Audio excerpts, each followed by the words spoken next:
Good day, Sanbonani, Dumelang. The Afrikaner community. From 1652, they arrived with Jan Van Riebeeck. But as of recent, whenever you hear Afrikaner, you think of Apartheid. But who are they? Who are this, what to say, the white community in Africa? As they say, they're Africans by the word Afrikaner.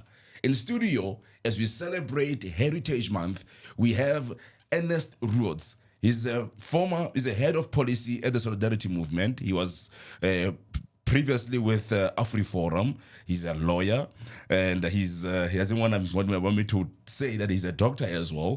The man has done a couple of things over his life. He has been very active within the Afrikaner community, advocating. And today we have him in studio to do a history checkup. And as we celebrate the heritage of South Africa, and the Afrikaner community form part as that community that has built this country, has had history in this country, fought with the English in this country. Ernest, welcome. How's it? Thank you very much. Thank you for having me. And I'm doing very well, and I'm happy to be here. And I'm happy to be talking about this topic, which, of course, is very close to my heart. But before you even jump into the politics of the Afrikaner community, let's talk about you, right, for a while. Where are you from, and why are you at the forefront of the Afrikaner community? Well, I think if I get asked that question, I almost feel like one of the most important things to say is that I'm a plaasjapie, as we say in Afrikaans. I'm a farm boy. Okay. Even though I live in the city, and I've been living in the city for decades now in Pretoria, but I grew up in Tzaneen in Limpopo. Wow. I went to Marenski High School, which is an agricultural high school, and I love that area of the country. And there's always this debate, which province is the most beautiful, and every province is beautiful in its own way. But in my very subjective view, I would say Limpopo is the most beautiful province. So that, and in terms of who I am, you mentioned I'm in law, technically in terms of what I studied. I'm very proud of the fact that I'm an Afrikaner.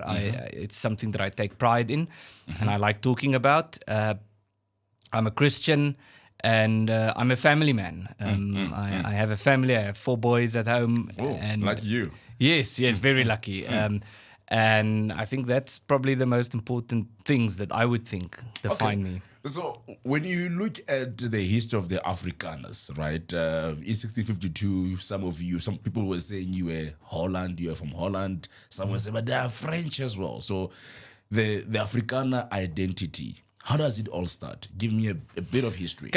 Maybe I should start with a somewhat funny story, but a very important story. And that's the first time the word Afrikaner was used to refer to the Afrikaner people as a community. It was used before that, but almost as a synonym for African. Yes. And today we know Afrikaner and African doesn't necessarily mean the same thing.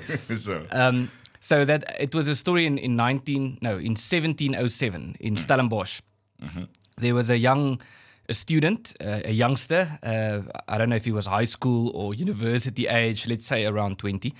And him and his friends they had too much to drink, and they were partying in the streets of Stellenbosch.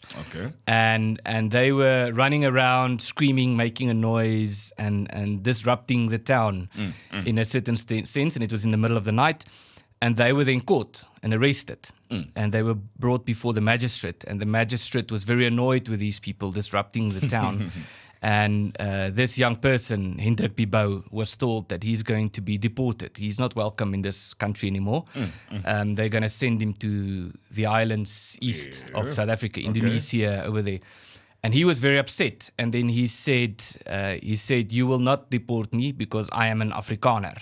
Oh. And he said, even if the magistrate beats me to death, I will not leave. And it's a funny story in the sense that the first time the word Afrikaner was used in that context was with a young guy who had too much to drink and was threatened for disrupting the peace. But it's also an important story in the sense that he used this term to say that Africa is my home. And if you send me to some island, to Indonesia or Australia or one of these countries, if you send me there, you're gonna uproot me from my home. And so to get to your question, before that, We know Jan Van Riebeeck arrived in 1652. He was sent by the Dutch East India Company. Yes. But also, as you mentioned, Afrikaners are not just do not just have Dutch ancestry. Shortly after the Dutch came, there was a large influx of French Huguenots, Yes. French Protestants, particularly, who were fleeing the religious wars in Europe, fleeing persecution in Europe, coming to South Africa. And there were also a significant amount of Germans coming to South Africa at that time. Okay. And there are other influences as well, some Hungarian and English and so forth, but predominantly the Afrikaner people. If you ask where do we descend from, it's mostly a mixture of Dutch, Germans, and French. So the language Afrikaans, most people say it sounds more Dutch. Yes. Right. But they say there is a distinctive way of to say this is South Africans, Afrikaans. What makes it different? So I was in the Netherlands last year, and I have to say it's difficult to follow someone speaking Dutch if you are Afrikaans. Up to a point, and then your ear sort of gets attuned and you can follow a conversation to an extent, but it clearly is two different languages. Okay. But there are some similarities. Afrikaans was also influenced by other languages, Malaysian influences, like the word baya we say for a lot. There's no Dutch word for baya. Oh. Baya is from a Malaysian influence. Okay. And others, like words like pisang and susati and baboti. There are many Afrikaans words that are not Dutch. It's foreign or strange to the Dutch. Yes. But then also, so there's a joke, so somewhat of a joke, that a language practitioner once told me that to a Dutch person, Afrikaans sounds like old Dutch. Oh. But to an Afrikaans person, Dutch sounds like old Afrikaans. So there is some words, and we find some of the Dutch words very funny, and they find some of the Afrikaans words very funny. Yes. Like what we call a scooter. They call it a snorfiets. Which is a moustache bicycle, and I thought that was very funny, and I laughed when I saw that in the Netherlands, and they didn't know why did I think it's funny to laugh at the word snorfiets. Yeah, like a scooter is better. Yeah, and so they laugh at the word huisbak. We have the word huisbak, which means lift or elevator. Yeah. And to them, that's a very funny word because it's a bucket that goes up, and things like that. So there are some similarities, but I have a friend in the Netherlands who's trying to convince me that Afrikaans is just a dialect of Dutch. And you're but like, bro. it's a bit more complicated than that. So you guys settled at the time in South Africa, as you know it at the time. You came in with doing a lot of farms and all of that, and the English came along. What was happening there? So the Van Riebeeck came in 1652, and it was a refreshment station. The idea was for them to have, a piece of land where they would farm and produce, crops, so that the ships traveling, around South Africa, going to the east, to India and so forth, can stop and get fresh water and supplies. So you're just passing by. Just passing by, yes. Then you settled. and then in, I believe it was 1659, they had the free burgers, or the Vryburgers as we know them. So what happened is some members or citizens of the Dutch who were employees, the people who stayed there were employees of the Dutch East India Company, and they were then released of their contracts and encouraged to be farmers, to go out and farm so that they could stimulate some form of an economy. And obviously there was friction with local tribes. There was a lesser known part of the history is that there was also cooperation.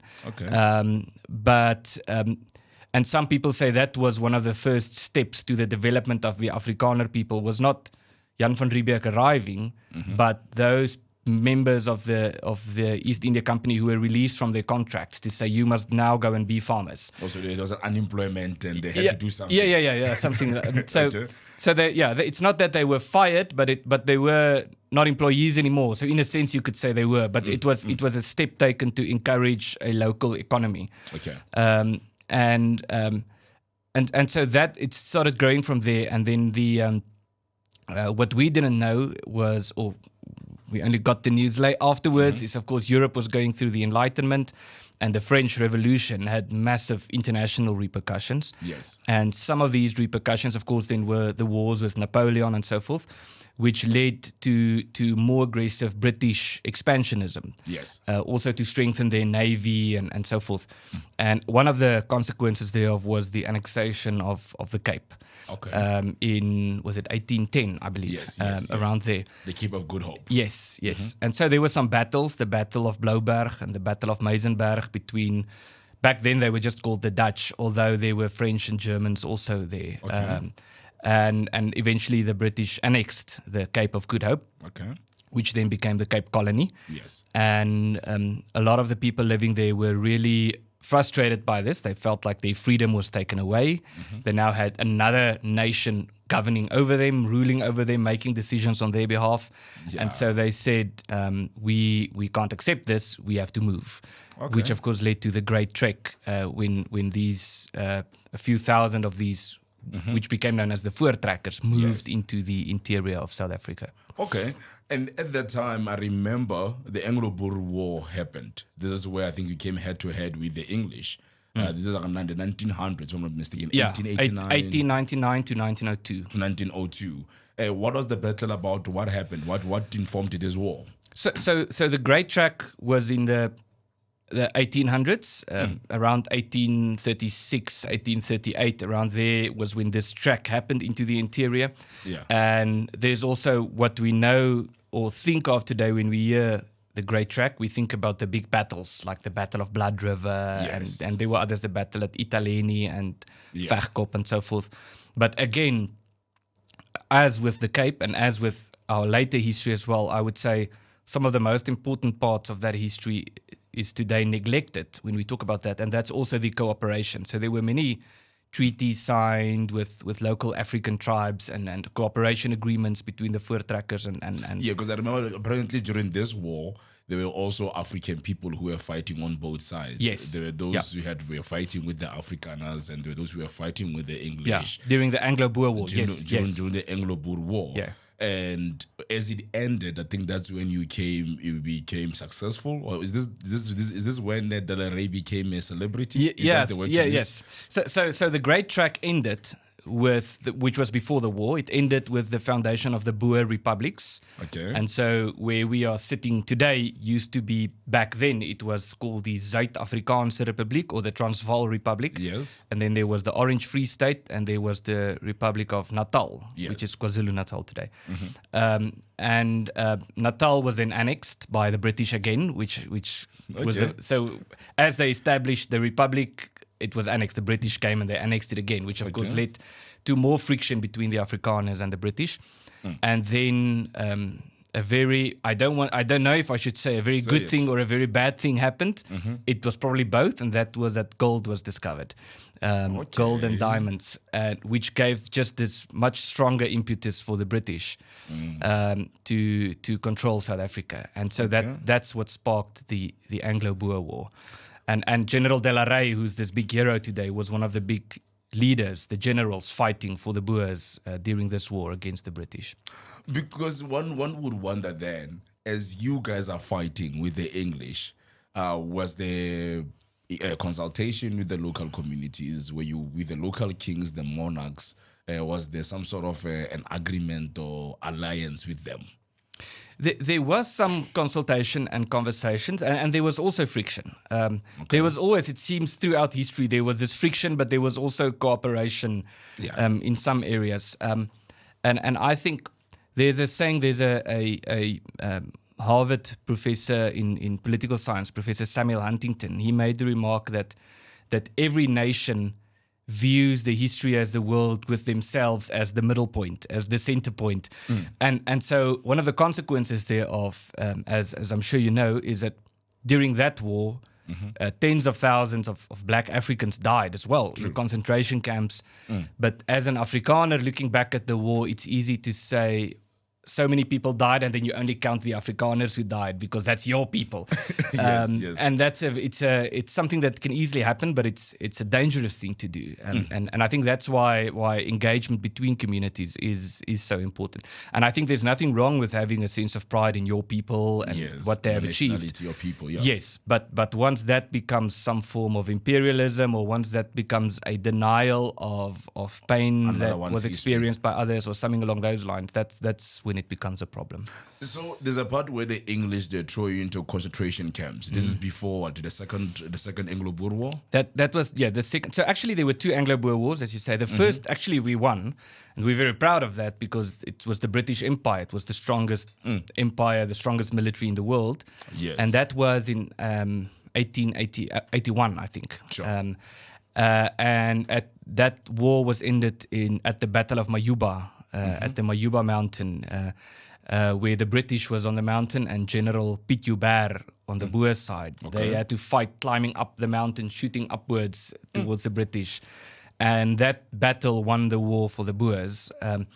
And then several years later, the British came back in full force. And I read a fascinating book the other day, which might be relevant to mention here. It's a book about the First World War, which of course was it 1914, I think, when it started. Yes. And the book is about why did this war happen? If the world has developed scientifically and philosophically and everything, up to a certain point with enlightenment and everything, why was there suddenly a world war? And it's very interesting to see what influence the Anglo-Boer War had in the run-up to the First World War, or as one of the causes for the First World War. Okay. And there were two major things. One was there was significant European support for the Boers, and rejection of the British, or anger or frustration towards the British. Other European nations like the French and the Germans and the Hungarians and all these, and the Dutch, who felt that the British was just being imperialistic. They went and they just had a war that they had no point in being there. Yes. So on a moral level, there was a growing rejection of this notion of imperialism, actually. Okay. And also the other reason was that the Boers were able to hold out in this war much longer than everyone expected. So when the war started, the British said that the war would be over before the end of the year, or before Christmas. And that was in October 1899. And the British really thought it's going to be a month and then the war's going to be over. And it turned out to be a 3 years war. And so that signaled to the rest of Europe that maybe the British are not as strong. as they want us to believe. Okay. But so that's where the concentration camps came in, is during the first part of the war, the British actually thought that they won, because they very quickly took Bloemfontein, which was the capital of the Free State, and Pretoria, which was the capital of the Transvaal Republic. And they thought, if you take the capital, you win. But then the Boers, and especially General De La Rey and De Wet and some others, went over to guerrilla warfare, which was, going into the bush and having surprise attacks and so forth. Okay. And so the British thought the war was over, but in a sense it was only the beginning. And that's when they said we have to take more desperate measures. And they took this decision to start the scorched earth policy, which is to burn down farms en masse and to establish concentration camps and put Boer women and children and Africans in concentration camps. So it wasn't only Afrikaners, it was also Africans as well putting in. Yes, I think about 20,000 black Africans died during that war as well. Yes. Okay. Because usually all you hear is that the Afrikaners went to a concentration camp, they fought, they rebuilt themselves, reclaimed. And I think during the apartheid time, someone was saying, but you guys are very much aware of this treatment, but you are equally doing exactly what the English did to you, to the very same black people around you. Yeah, just to say that again. So remember, you went through what you call imperialism. Oh, and I then see. They threw you into the camps. And now we're doing the same. You're doing the same thing. But shouldn't you know better? Since you had the same experience. Well, I think that's a very important question. I think. Look, I can't defend the apartheid system, and I don't intend to. I think there were some differences, but I also think I think one of the differences was the British decided we need to take South Africa, and we need to come in and we need to conquer these people, and they need to become subjects of ours. Yes. And the apartheid idea, at least the way it was argued initially, was that we need separate homelands for different peoples and separate development. So everyone's going to have their own piece of land, and that's if you read it, it sounds like a wonderful idea. But then if you look at the application thereof, that's really that's how you should measure something. You shouldn't measure something by good intentions or what people, because you can say communism, I think initially there were some good ideas, but if you look at the implementation thereof, and apartheid is not communism, there's differences, but I think it's very sad how it played out, and I think it's something I'm very happy to say today that at the time, I mean, I wasn't born. I was born towards the end of apartheid. I can't really remember much of it, but I think it's fair to say at the time a lot of Afrikaners, if not the majority, thought that this is a good project and we need to support it because it's good for us, and it's good for black people. But was it more of a demographic issue that if we somehow do this one man one vote, we might end up having black people ruling over us, or also you're scared of the English maybe coming back again through the back door? I think it was to an extent both.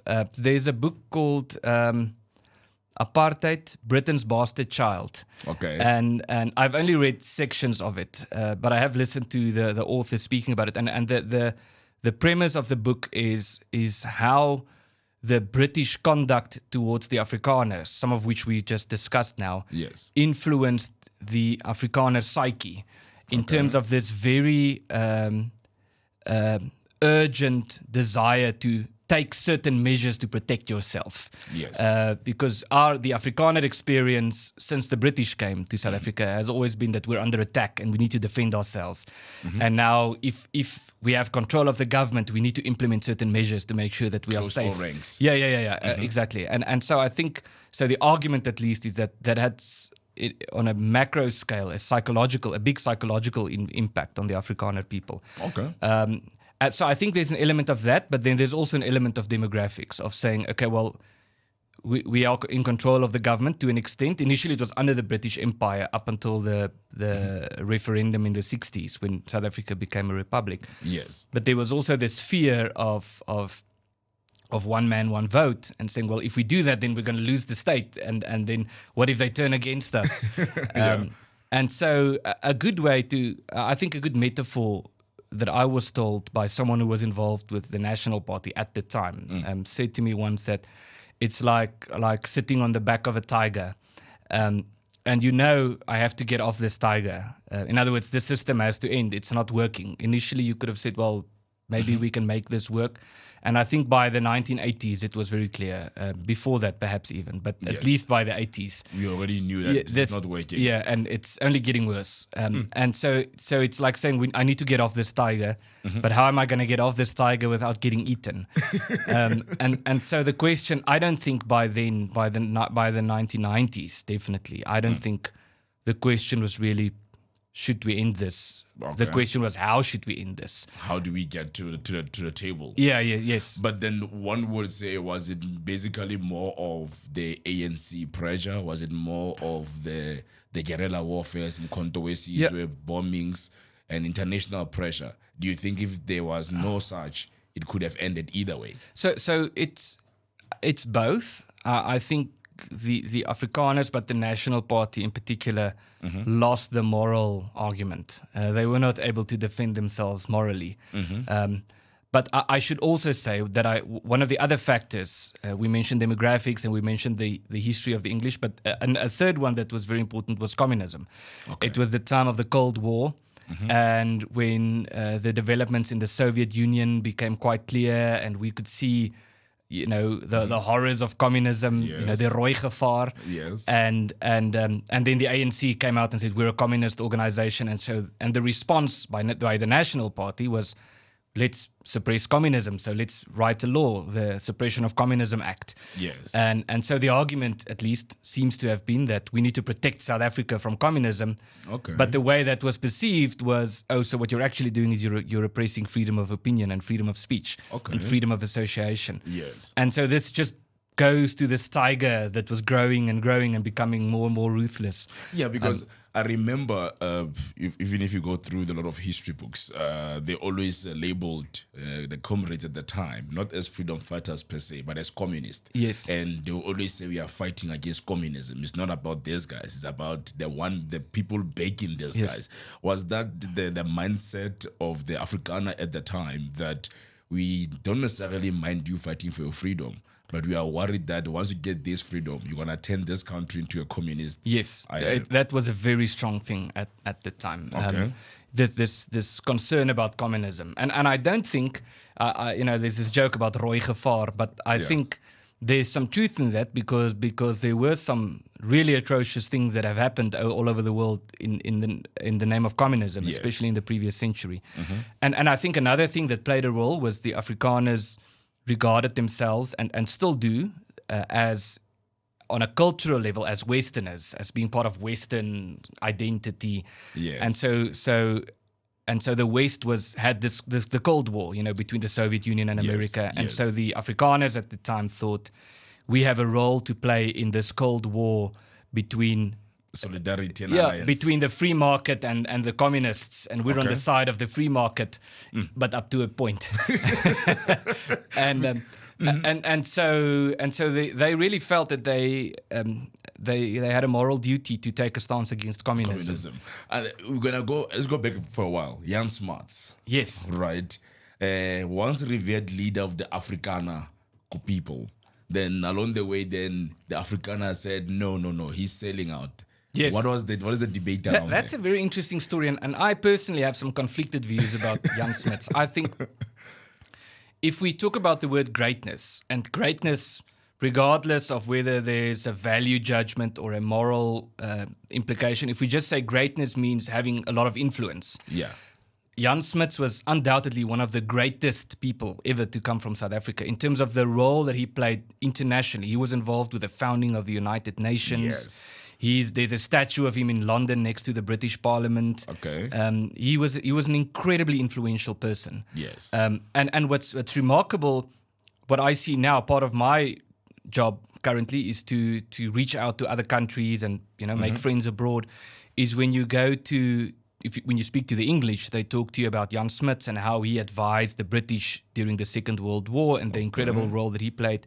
If you talk to the Dutch, they talk about there was a thing called Operation Manna, which is when the Nazis took over the Netherlands. Yes. Jan Smuts organized this initiative for British airplanes to fly over Amsterdam and drop food parcels for the Dutch. Okay. And so they talk about Jan Smuts and As Operation Manna. Yeah. And when you go to the Hungarians, they talk about Jan Smuts and the pressure he had put on the communist government there under the Soviet Union. Okay. And when you go to Italy and to South Tyrol, the German province in Italy, they talk about how Jan Smuts fought for them to have some form of self-determination. So he was the Mandela of the time. Yeah, in many ways. But towards the end of his life, he remarked that my people have rejected me.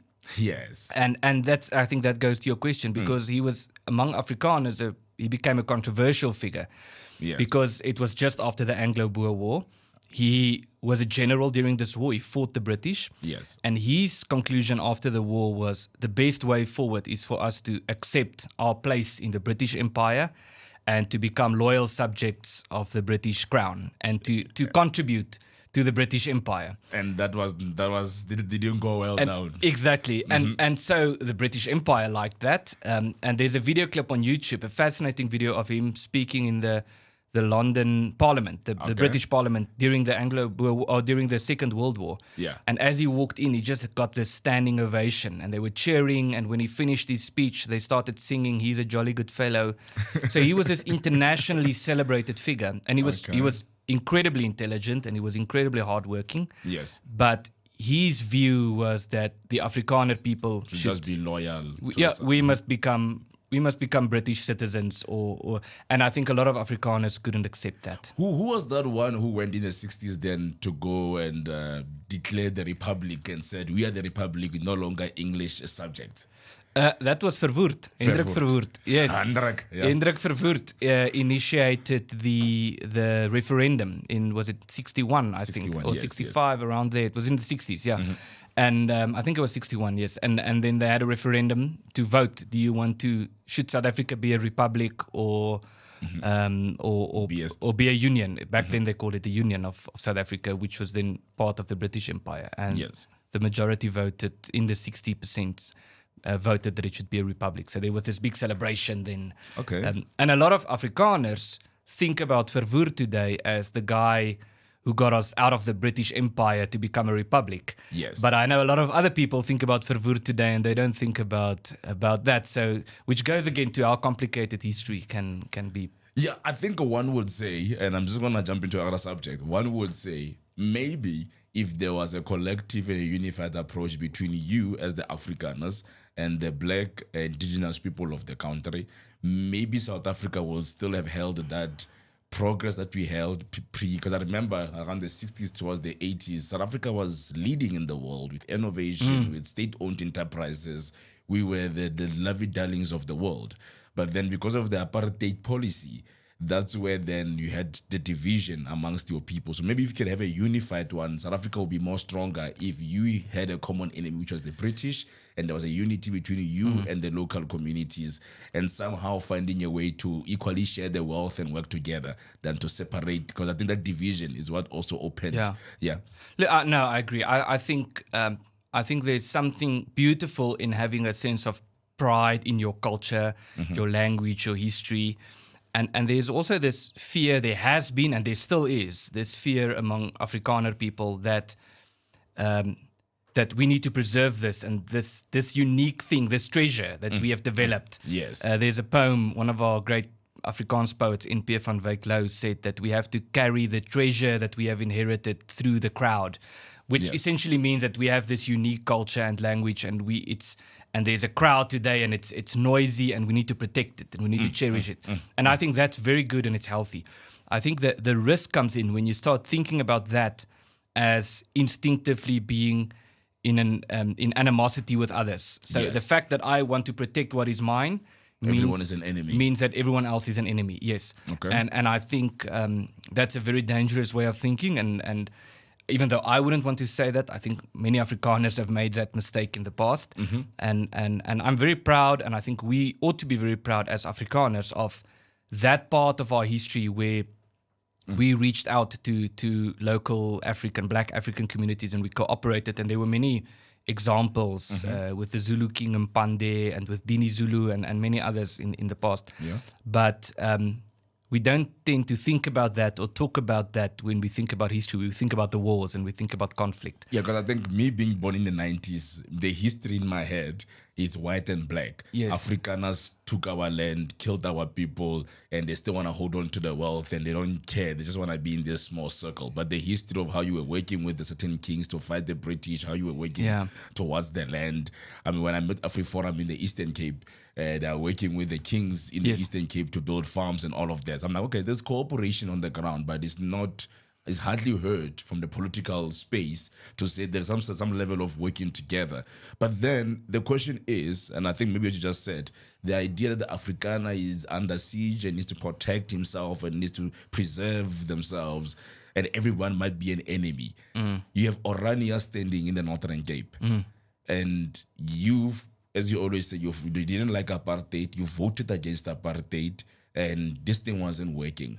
Isn't Orania a mini apartheid corner to say, okay, now we can have our own apartheid away from them. Let's build our own independent state. No blacks allowed. It's just us, the Afrikaner. Isn't that the mindset?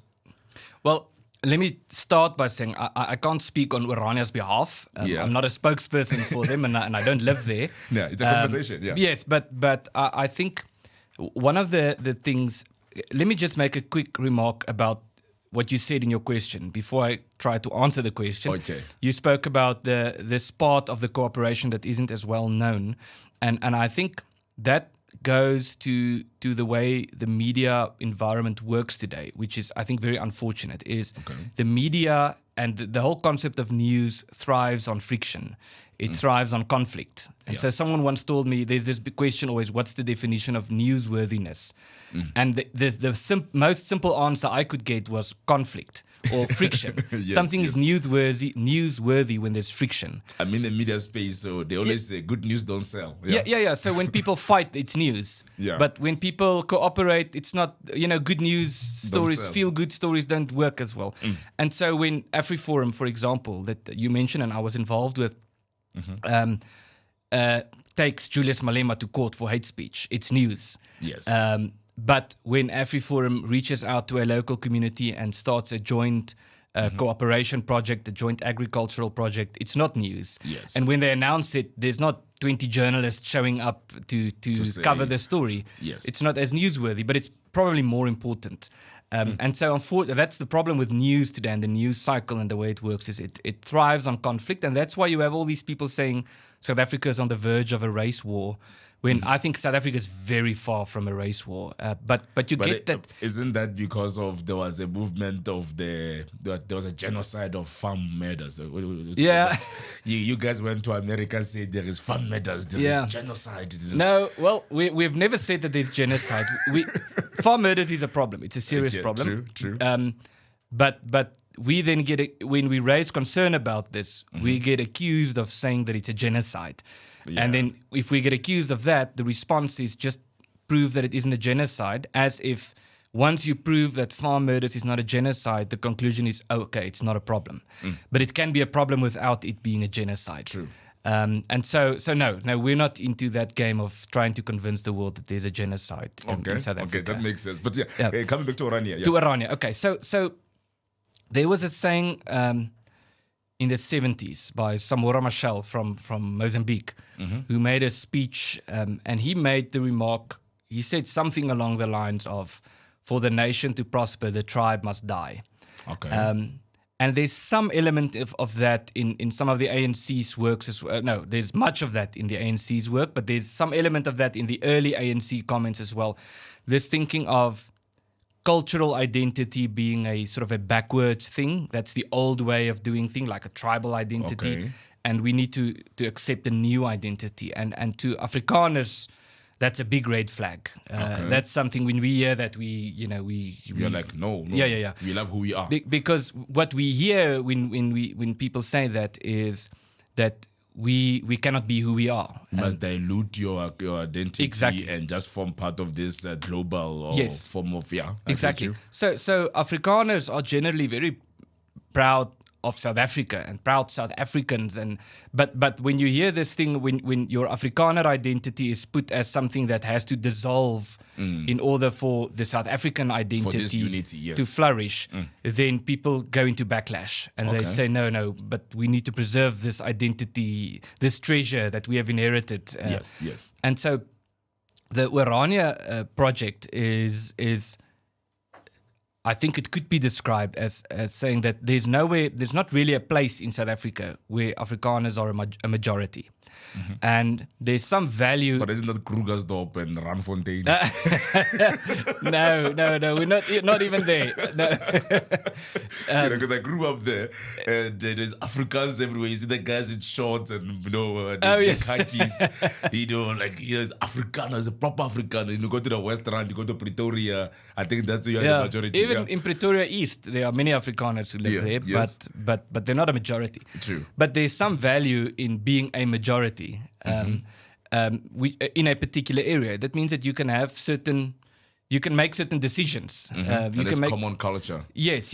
And I don't think there's anything wrong with wanting to have that. Wanting to have some form of a space where you can have a degree of autonomy. You can have an area where you can build a city square and there's a statue of Paul Kruger, and you're not concerned that someone is going to throw a Molotov cocktail at the statue or something. Yes. And I think that is to a large degree what Orania is trying to do, is to say that we need an area as Afrikaners where we have our own hub, you could say, or a a cultural community. A monument of who we are and where we come Yeah, from. and where we can speak our language and not be pressured to speak English and so forth. And what frustrates us is that there are many such communities in South Africa.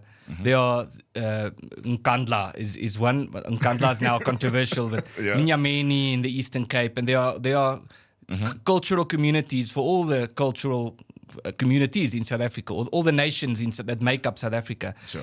And when you hear someone talk, let's say in the media of Mnyameni, they don't say the blacks only enclave Mnyameni or the Xhosa only community or something like that. They say it's a cultural community.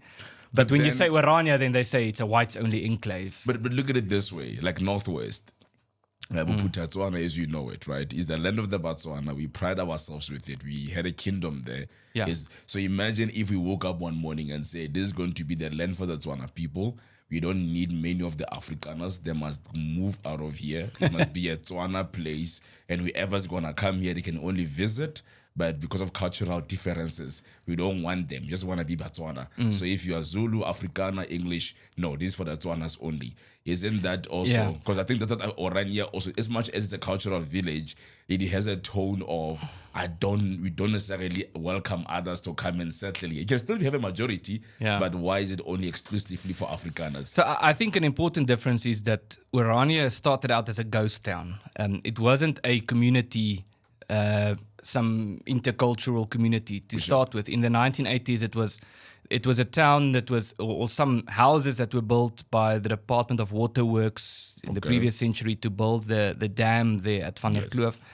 And after the construction of the dam was finished, they left. So it was just empty buildings, which was then bought in, I believe, might have been the late 80s or the early 90s. Yeah. And they then said, let's take these empty buildings and let's start a cultural community. So it's not, no one was chased out or anything like that. Yes. There was nothing and it was developed into something. But can Bafana move in with his family? That's the question. The Orania answer would be if they identify with Afrikaner culture. So that's, if I come there with singing Los Labi with my kakis, and maybe they'll be like, "Oh, he's one of us. Come in, let's cook sisters." Well, they would have to answer that question, but it's a bit more complicated than that. So the notion behind Orania is it's privately owned. Yes, and it's a privately owned town. And to buy property is willing buyer, willing seller. I know that's a controversial term in South Africa. Don't start now. Yeah.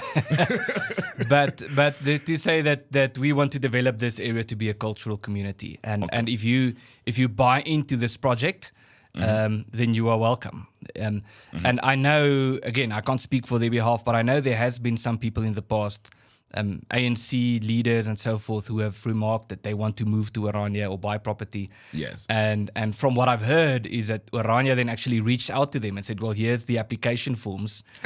Fill in your form and then we can have a conversation. But then they don't apply. So I don't think, and I'm not. It's not speaking. exclusive. No. I'm not speaking on their behalf, but I don't think there's ever been a case of someone actually applying to live in Orania who said that I disagree with this Afrikaner project. I mean, the thing, Ernest, for some people, they tend to view it, and I'm glad there is an education part of it here, to say it's just the Afrikaners who still remnants of apartheid and when they had power, and they can't stomach the idea of this South Africa that we're living in. And we have always seen these flags being raised up in Ventersdorp, the former Afrikaner flag. To some people, they see that flag as very harmful to them, but to you, it's a pride thing. It's when you were in power, it's when you won wars and whatever, right? So it's a difficulty to say when you raise that flag to a black person like Flip, they still want apartheid back. But maybe to you, it's more about this is our history, this is who we are. I mean, the AWB, what's his name, that guy? Eugene Terreblanche, right? He was just anti-New South Africa, anti-democracy, and most Afrikaners at the time felt that he was right. Isn't that what inspired this? Isn't people who are in Orania mini Terreblanches? That's a good question. So firstly, I think the AWB has always been a fringe group within the Afrikaner community. I don't think they ever had more than 10% support. I think at the mass height of their popularity. And secondly, I don't think the Oranje Blanje Blauw flag is an Afrikaner flag. And some people might disagree, but I think the majority of Afrikaners don't see, some might, but I think the vast majority probably don't see that flag and think that's the Afrikaner flag. They think of it as a political flag, and it was in a way a compromise flag. You see the British flag is in it, and it's a flag, a big flag with 3 flags inside, so it's 4 flags in one. And so that's, to me, it's more and I think a lot of people would agree, a lot of Afrikaners would agree that it's more a political flag than a flag that symbolizes Afrikanerdom. I think the flags that have more meaning in terms of Afrikaner identity would be the flags that the Boers fought against the British during the Anglo-Boer War. Like the vierkleur, people think about, they hear the word vierkleur and they think the orange, white and blue flag, but the vierkleur is actually another flag. That was the flag under which De La Rey fought against the British. So that says more about Afrikaner identity and the old Free State flag. But so I wouldn't say that the old South African flag or the apartheid flag symbolizes Afrikanerdom. But you asked about Orania and the guys, the mini terror branches, and the ones who are anti-democracy, anti-Mandela, anti this whole idea of living together. Because some Afrikaners hold the view that we must get back the land. There are boys who have been trained in camps just in case there is a war. So maybe if you would allow me to give you a somewhat philosophical answer, but I'll try to make it practical. But so the short answer is no, I don't think so.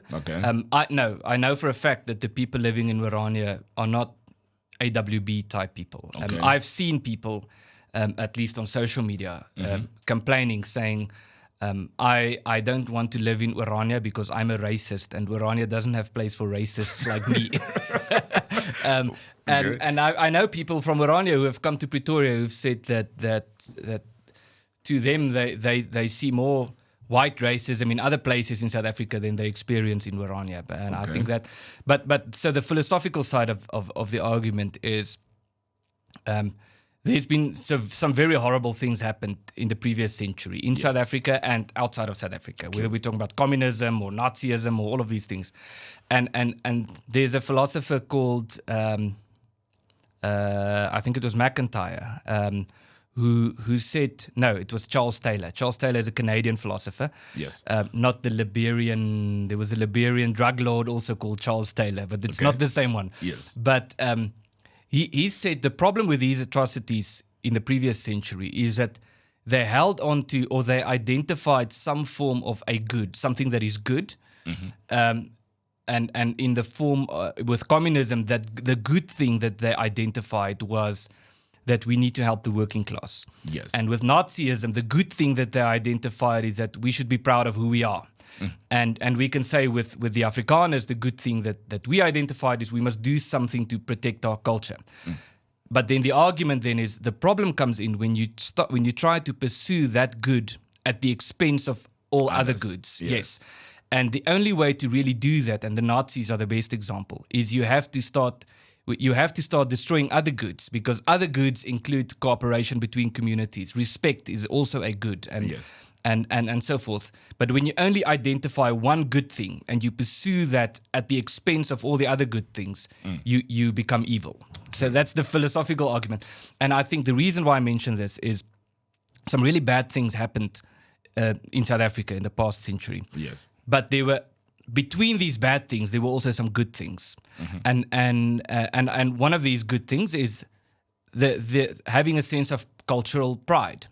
And now the concern that we have is this metaphor of throwing the baby out with the bathwater, saying we should never go back to where South Africa was. And if we say, for example, that we should reject the notion of cultural identity, that would be an example of destroying the good that could be found among these bad things. And I think, and in that sense, I think Orania is in many ways rejecting the apartheid system, rejecting, for example, the labor policies of the apartheid system and many aspects thereof. But the good thing that they are trying to preserve is to say there's nothing wrong with having a community or a village or a town where a particular cultural community can freely express their culture. Because I think, and I get what you're saying. Like the Zulus, they're very pride. They have the strong pride of who they are. Exactly. But then they're not doing that in Natal by kicking out the Indians in order for them to have that cultural identity and preserve it. So I think maybe the debate becomes when it becomes a white only thing, right? To say you can still have it as a majority and do your culture, and but it doesn't have to happen exclusively. But anyway, we are going to the issue now of I think I'm looking at time. We have the GNU right now. There's always been a debate in South Africa. The black people have the political power, the whites have the economic power, and the poverty in this country, as they always say, there's a soundbite, the unequal society in the world. There's land issues, there's all of these things, the transfer of wealth and whatever, the Freedom Charter and all of that. As someone who's probably had a share of bit of both worlds, what would you say could be a benefit of the GNU right now to moving South Africa forward, to building this unity between our people, not just socially, but economically as well? How do we redistribute wealth? And how do we, because I mean, it's a time-ticking bomb. It's a time-ticking bomb, either way. So can I say something about equality and the GNU? Okay. Because it's two things, but they get together. I think on the equality side, the government talks about the triangle of poverty, unemployment, and inequality. Sure. And I would say that, and it's not just me saying this, there's been a lot of research on this, that you can do something about poverty and you can do something about unemployment. But there's never been a successful attempt to eradicate inequality. In other words, in a society with a free market where people choose different occupations, there will always be some form of inequality, with some people earning more and some people earning less. Okay. It becomes complicated, and it becomes a matter of friction and tension when those earning more is identifiable, and in terms of what they look like, and those earning less is identifiable. Okay. So I would say that if the goal is to fix inequality, in other words, to make everyone equal in terms of income, that borders on a communist utopian dream that is not realistic. But if the goal is to fix the unemployment problem or poverty, to address poverty, that is something achievable. I mean, I'm going to take it back to when you took back the state at the time as the Afrikaners. You used the state as somehow, we had an affirmative action for the Afrikaner people, and used the state to build what we had, enterprise and all of that. And you could uplift Afrikaners from poverty through the state. And the ANC has tried that, but I think they're trying it from a welfare angle, where they are giving grants and whatever NSFAS for free, but not necessarily building industries. So the question is, where do you think they got it wrong? Because you guys mastered it. You had the social grants. You had all these things that they are trying to do, just that they are doing it from a welfare point of view. So it's not necessarily nation building. Okay. I want to give a long answer, but I'm going to try to give you the short or the medium answer. Yeah. I think it's not that simple to say it was because of the state that the Afrikaners got uplifted from poverty. I think it would be wrong to say the state didn't play a role. Sure. But the state played a role more towards the second half of the previous century. Okay.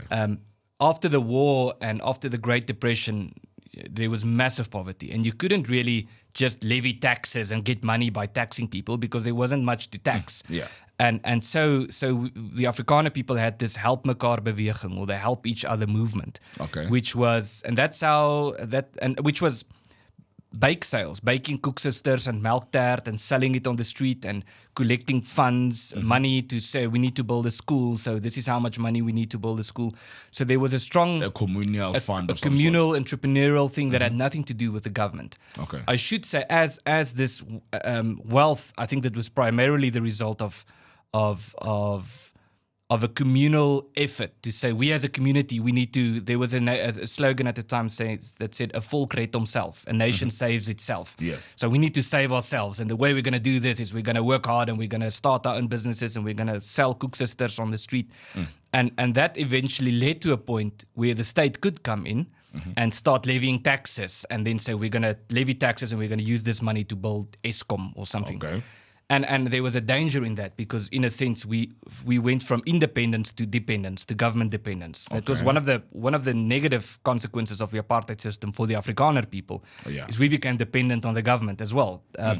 Okay. And I think the mistake that the ANC is making currently is to focus very much on the state and what the state ought to be doing, but not focusing on the community upliftment and providing an environment where it's easier to start your own business and these type of things. With all these regulations and upon regulations, making it very difficult to employ people and to start a business.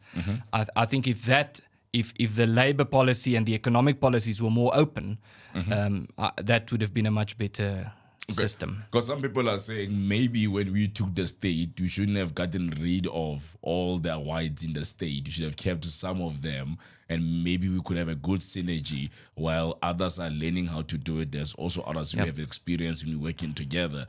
But I think around after the Mandela's government of national unity, you already saw was all black ministers, all black, even municipalities. Whites literally disappeared from state functions. And did you think maybe that was... I think so, yes. I think one of the mistakes they made was they basically fired all the DGs. And so you have the minister and the DG. And the minister is, in a sense, the leader, the political leader, and the DG is the person who runs the department to execute the minister's goal. And the DG, at least in theory, is not supposed to be a political appointment, but just someone who can run the government. Sure. And I think that was one of the mistakes is they should have kept on the DGs at the time, and to say, well, because with the DG comes a sense of continuity. Exactly. Yes. And now just firing everyone and replacing them with people who have never run a government department before creates a problem. I think that would have been that was a very practical thing they could have done differently. Okay, my brother, I'm gonna leave you now. I'm thinking at time. I'm having a good conversation. I think we should have coffee even beyond this. Yes. Just to have a full grasp, because our nation is going through a time where now with Gene there is this appetite for unity and working together. We're no longer pro this or pro that, but we are pro South Africa. I mean, with the Springboks as well winning, uniting the country, there's this unity that we need. But as AfriForum, what will be your message to South Africans or to Afrikaners as we're celebrating Heritage Month? The camera is behind me. You have a minute of fame. So in 3, 2, 1. Well, thank you. Well, shall I look into the camera? Yes. All right. Well, let me just first say I can't speak on behalf of AfriForum, but I'm involved. Yes, it's Afrikaner community. Yeah, so let me clarify. Is it a message to the Afrikaner people? The or Afrikaner a in South Africa is one thing. Well, I think an important step for us going forward is recognizing cultural diversity. There's lots of talk about diversity and the importance thereof, but oftentimes we find in reality that diversity becomes a suppression of diversity and of cultural diversity. And if we can move towards a point where there's a greater appreciation of diversity and a greater extent of mutual recognition and respect, even on things on which we disagree, I think that would be a very big and a very important step forward. Yes, that's it from Ernst Roets. It's important that as South Africans, we embrace our heritage. We embrace also our unique cultures. Most of us are Tswanas, Pedi, Tsongas, Ndebeles. As we embrace the idea of a unified South Africa, let it not also be a dilution of our cultures and where we come from. Other than that, that's it from VVIP, proudly brought to you by a podcast party where great minds don't think alike. I am Bafana Modise. See you next time. Ciao, ciao.